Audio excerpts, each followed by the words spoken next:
Well, it's time to take a look at our wallets through the lens of the sky. Hi, Thomas Miller on the Fun Astrology Saturday edition financial astrology podcast.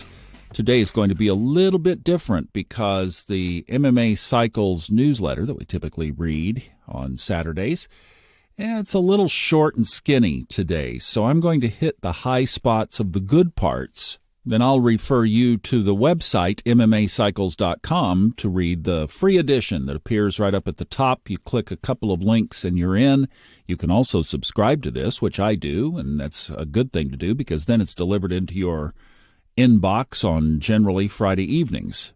Now, we are going to just hit some high spots on the newsletter here, but I had a listener request that I just put together a highlights, bullet point, simple sheet, a one-sheet kind of thing of financial astrology. So, Julie, great suggestion. I got your message, and yes, I'm going to do that.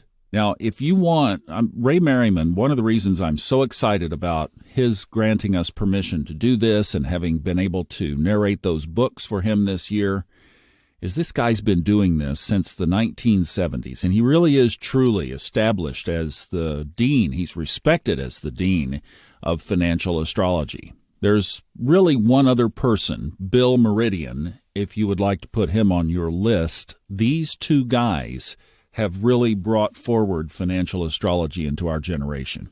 Ray has written a number of books over the years, and those are all available on MMAcycles.com. So it's a great resource.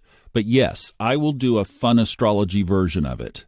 Now, for the newsletter, going to really hit the high spots because basically he did the market summary and then the second half talks about presidential politics. And like I said, I'll just refer you to the newsletter for that.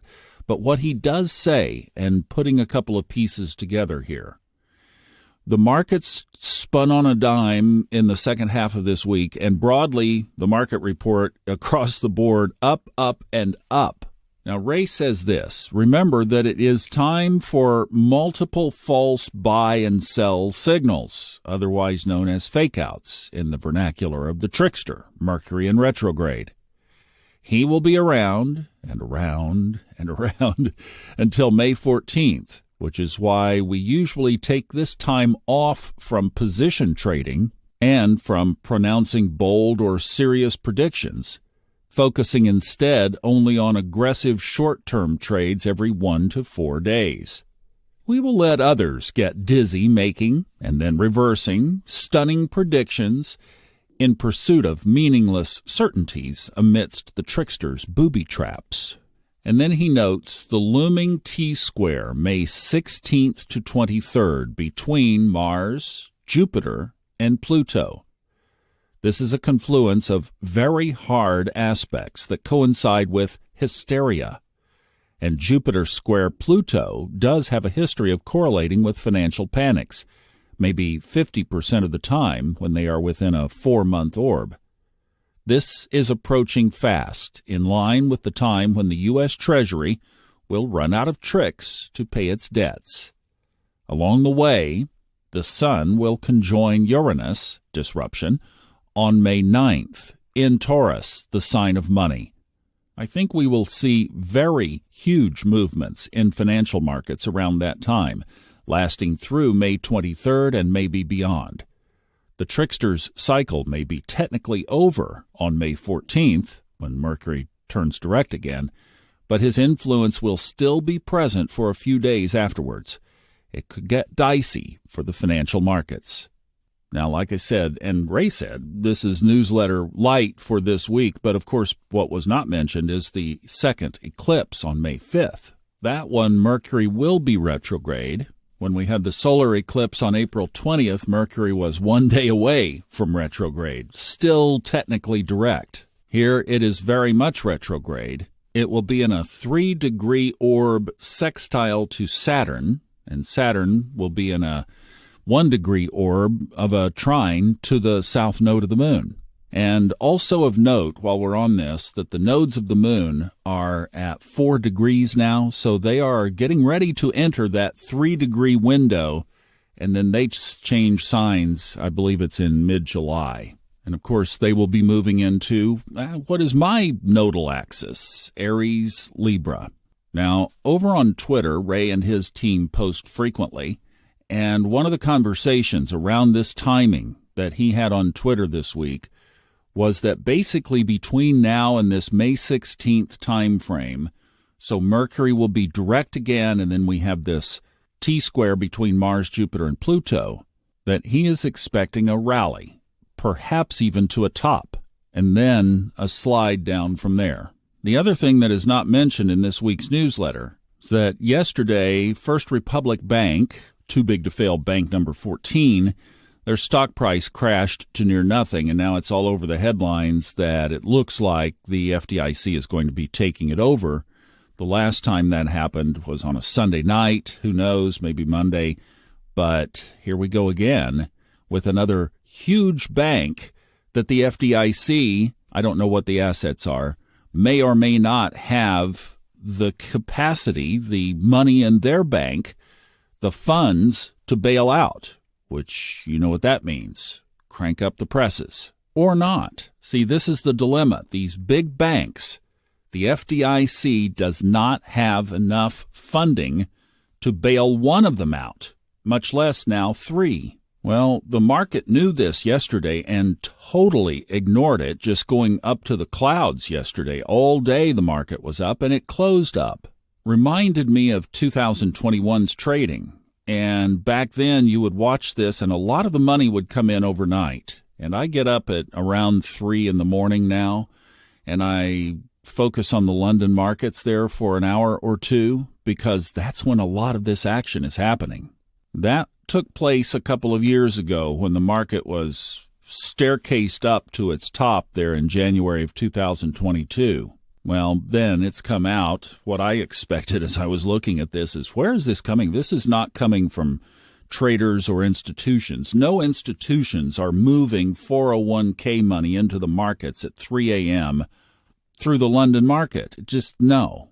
Well, I'm not going to say this definitively because my eyes don't know, but I'm guessing that those big rallies and perhaps what's going on now is the Fed and the Treasury pumping money into the markets. And while we're at this, let's just review the United States chart real quick with its solar arc chart and then the transits. And I'm going to only highlight maybe two things. This does get a little heady, but go with me here. The United States Sibley chart of July 4th, 1776, 5:10 p.m. Philadelphia. There are two spotlight points on that chart. Of course, we've had the Pluto return to the United States chart. That happened all through last year. And even though Pluto has moved past that point, it will go back and kiss it again this year in retrograde. It won't get exactly direct, but it gets very close, like within a degree. So there's that. Don't think we're out of the woods on that yet. Then I'm looking at three charts. The United States chart, its solar arc chart, that's where the chart progresses 1 degree per year from the natal chart, and then, of course, where things are in the sky. Using solar arcs, it's so simple because you just look for the tightest aspects you can find, especially conjunctions. Well, let's focus just on two. The United States moon is in Aquarius, in the 3rd house. The solar arc Mars is less than 1 degree, is about 3/4 of a degree from hitting that moon. Now, this gets pretty simple because in mundane astrology, the moon represents the people of the country. If you took it one step further, you could even say the women of the country. Well, Mars, of course, in mundane interpretation is challenge, conflict, you could say war. So there's that aspect that is tightening up over this next year. Let's look at another one here. Solar arc Venus. United States solar arc Venus is also in the 3rd house, but it is in Pisces, 8 degrees Pisces. Saturn is at 5 degrees Pisces.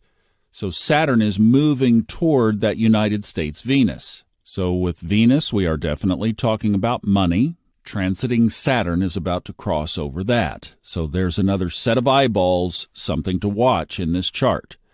The third thing is something that we've had our eye on for a long time. Robert Glasscock has been talking about this a lot. United States natal Mars is in Gemini, a dual sign, in the 7th house. Solar arc Saturn is now within 1.5 degrees of that natal Mars. I'll tell you what, when I started studying this chart, I learned so much about the DNA of the United States of America, and it was a hard pill to swallow. But in our DNA are baked a couple of things, and one of them is this. Mars, that conflict paradigm in the 7th house of partnerships, but what happens on the shadow side of partnerships? War and conflict. In Gemini, a sign of division, a sign of two, a sign of separateness. What normally would be one is now two, twins. Even this land that I am recording this on was affected by this back in the 1830s, when the United States came into a peaceful area of peace-loving Indians and separated them through conflict. This has been going on in our country for a long time, and it's a dark, bitter pill to look at, but we have to in context of these days. So this country, since its inception, basically, has used war to divide. I would say there was a nice reprieve after World War II when the United States went to the fronts in Europe and in the Pacific and rebuilt, but that was the last time since. So solar arc Saturn is closing in on that Mars, and that's probably the one aspect out of all of the potentials in this chart that we really have to watch. So if we look at this, we have Mars aspecting the moon, conflict with the people. We have Saturn in the sky about to cross over Venus. Don't know about that, but here another bank tumbles as that aspect continues to close. And then we have the big one, the two malefics getting ready to conjoin. I've been hearing in our Facebook group just a lot of people feeling all of this, and I recorded a Subconscious Mind Mastery podcast yesterday, Friday, Subconscious Help in Troubling Times. Might refer you to that, especially at the end. If you wanted to skip past all of my rambling, go to about the last 4 or 5 minutes, and there's a mantra in there and a meditation to lock it all in. That might be helpful for you. So we had an interesting week. Economic numbers indicated perhaps that the Fed's efforts are finally starting to show up. Seemed like that was one reason for the rally. Lots of earnings released this week. Tech was not as bad, perhaps as expected. Bed Bath & Beyond, on the other hand, filing for bankruptcy. Now First Republic likely. That's all stuff of Mercury retrograde. Upcoming timeline, May 5th, the lunar eclipse. Moon in my chart, set here with the equal house system to North Carolina, will be 14 degrees Scorpio in the 4th house. And then about 10 days later, that big T-square that Ray was talking about with Mars, Jupiter, and Pluto. And this is probably a pretty good dropping off point. If you want more, you can check out that Subconscious Mind Mastery podcast. It actually would flow quite well from this little point right here. So realize, as he said, that we're in this land of Mercury retrograde, and flip-flops, reversals, trickster disruptions are all possible. So we just have to stay very flexible. I mean, the man doesn't write a newsletter during this time, basically. That tells you something, doesn't it? He's only been doing this like 50 years. Have a great weekend. Sending you my heartfelt love. Thanks for listening. I appreciate you.